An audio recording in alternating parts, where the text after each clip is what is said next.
Hello, good morning. Hallelujah. So dito tayo no. Maraming mga tao na nagsasabi no na ang kaligtasan ay nandoon sa kanilang mga sikta o sa kanilang inaaniban na relihiyon no. Maraming mga turo, mga katuruan sa mga ibang mga simbahan na nagtuturo sila na ito ang dapat gawin na maligtas at ito ang hindi mo dapat gawin para ikaw ay hindi maliligtas. Ngunit, maliwanag po sa Bible mga kapatid, no?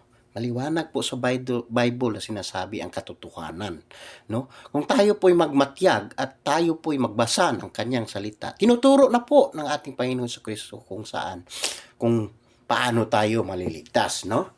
Huwag po tayong maniwala dyan sa mga mangangaral, sa mga pastor na iba naman ang mga tinuturo. Ngunit, magbasa po tayo ng Biblia at makinig po tayo rin sa mga nangangaral na totoong nangangaral patungkol sa salita ng ating Panginoong Jesucristo. Kasi marami pong mga mangangaral ngayon na bulaan, no?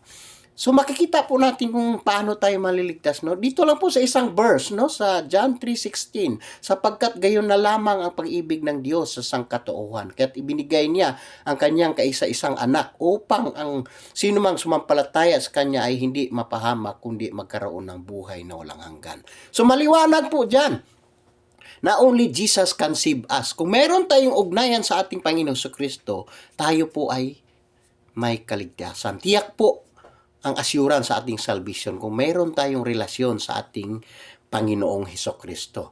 Maliwanag po yan sa verse na yan, mga kapatid, John 3:16. Glory to God! Amen.